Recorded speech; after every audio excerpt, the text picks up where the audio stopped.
Today, I want to talk to you about tongues of fire. And I'm going to read to you from Acts chapter 2, verse 3, and just the first part of verse 4. There we read, "Then there appeared to them divided tongues as of fire, and one sat upon each one of them. And they were all filled with the Holy Spirit." As the 120 disciples of Jesus gathered in the upper room, a remarkable thing happened. First, there was an unusual sound, something that sounded like a strong wind, and the sound filled the whole house. Then, after the sound of the wind had started, they saw another remarkable thing. The Bible text tells us, "There appeared to them divided tongues as of fire, and one sat upon each of them." Something like a flame appeared above the head of every disciple.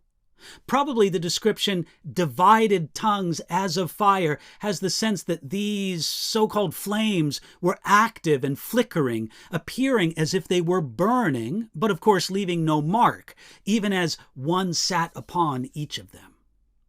This amazing occurrence probably should be connected with John the Baptist's prophecy that Jesus would baptize you with the Holy Spirit and with fire in Matthew chapter 3, verse 11.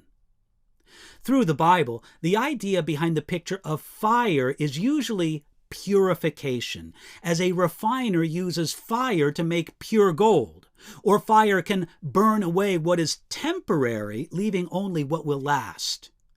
This is an excellent illustration of the principle that the filling of the Holy Spirit is not just for abstract power, but it's for purity.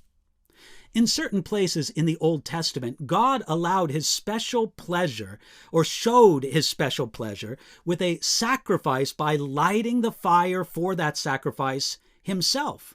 That is, with fire from heaven that came down and consumed the sacrifice. The experience of the followers of Jesus on Pentecost is another example of God sending fire from heaven to show his pleasure and power, but this time it descended upon living sacrifices in the sense of Romans chapter 12, verse 1. Notice as well that the Holy Spirit sat upon each of them. One commentator, A.T. Pierson, said that there was a deliberate meaning behind that word sat, that it has the idea of a permanence of position and a lasting condition. That idea is important. You see, under the Old Covenant, the Holy Spirit rested on God's people more as a nation, that is, Israel. But under the New Covenant, the Holy Spirit rests on God's people as individuals. The tongues of fire sat upon each of them. This strange phenomenon had never happened before and would never happen again in the pages of the Bible, but it was given to emphasize the point that the Spirit of God was present with and in and upon each individual. Most importantly of all, they were all filled with the Holy Spirit.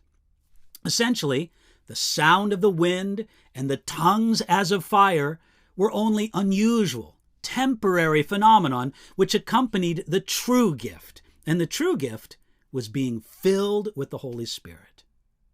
Now today, we shouldn't expect to hear the sound of the wind or see a tongue of fire when the Holy Spirit moves among God's people, but we can and should expect to be filled with the Holy Spirit as we receive in faith and let him refine and purify us. Hey, receive that filling of the Spirit today.